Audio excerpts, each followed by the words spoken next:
I'd like to introduce you to the General Chair of SC17. It's a great honor to have him here. This is Bern Moore, and he'd like to say a few words.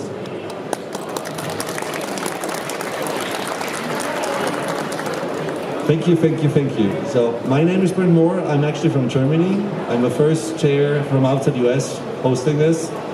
And so I'm so glad that basically most of you are actually also outside of US. So it's a really international conference.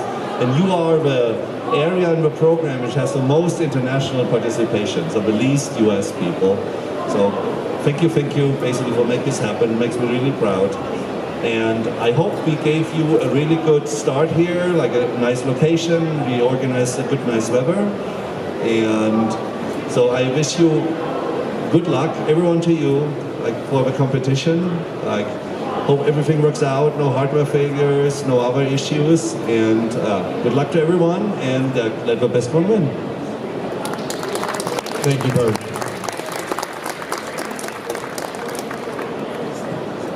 All right. He has declared it open.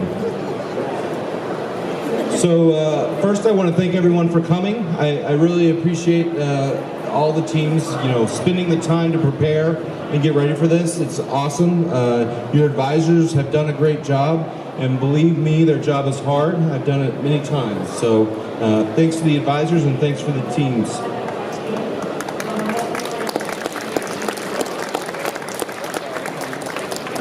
I'd like to quickly introduce my committee.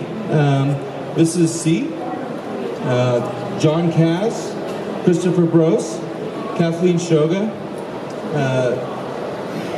Jeanette Tillotson, Andy Howard, Zhao Zhu, Chris Garrett, I'm sorry, I'm just stumbling, Patrick Finnegan, Sam Coleman, and then we have two of our applications experts here, Anders, what's your last name? Oh, Anders Tavo, sorry to Anders. And then there's this, our mystery application person who you will meet later. We'll even leave her name a mystery. So I want to talk about three things that we're doing this year that are we're continuing and starting new that kind of make this competition very unique. The first one is the power off. So all the students know that the power is going to, well, maybe be shut off, between 0 and infinity times. So that's very exciting. Another thing that we're doing is we're reproducing a paper from SC16 on the floor this time. So that's a great thing. And the third thing that makes this competition very unique is we're doing a cloud exercise this year, and I'd like to let Andy Howard, who is running that, talk about why we're doing it and give you your cloud budget. All right, thanks everybody. My name's Andy Howard. I'm a program manager at Microsoft. 10 years ago, I was nowhere near this. I was actually one of the teams competing in the competition, in the very first competition in 2007. So I'm honored to be here today. One of the core tenets of this competition has been exposing students to real-world industry scenarios. So the applications you're running, the systems you're managing, are all reflective of things that real experts in the industry have to deal with every day. And one of the trends we've seen over the last 5 to 10 years is an increase in using the public cloud and private cloud for high-performance computing. So this year we do have a cloud component. Teams are free to choose to run any, all, none applications in the cloud. Each team will have a budget of $600.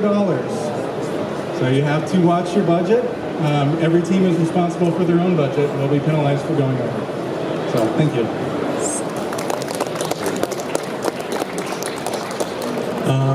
So in that cloud or on the on-premises clusters, we're going to have our applications this year are Mr. Bays, Lamps, and Born, and then of course our mystery app. And to announce our mystery app, let me introduce Andrea Orton.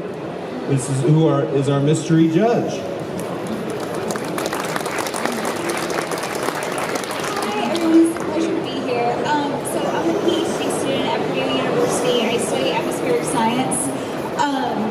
So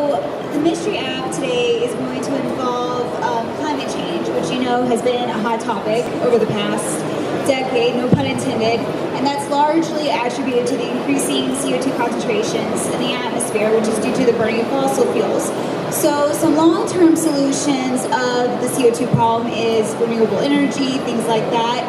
But some short-term solution is actually removing CO2 from the atmosphere, and this is known as geoengineering. So one method of removing CO2 from the atmosphere is by freezing it out over Antarctica and storing it in the ice cap in Antarctica. So by doing this, it's going to create a CO2 hole in the atmosphere. So what you guys are going to do is you're going to use a weather forecast model called MPAS, and you're going to evaluate the global CO2 redistribution from the northern hemisphere, where the dominant CO2 emissions are, to the southern hemisphere, where the geoengineered CO2 hole is. And you're going to see how the CO2 redistributes itself around the world. Great, thank you, Andrea. And assisting Andrea will be Dr. Baldwin as well, so he'll be here tonight and to help Andrea do that application. Okay, are there any questions before we move on? Okay, are you ready? Yes. Okay, tell me you're ready. Yes. A little louder? Yes. Okay, ready? Yes. Set, go!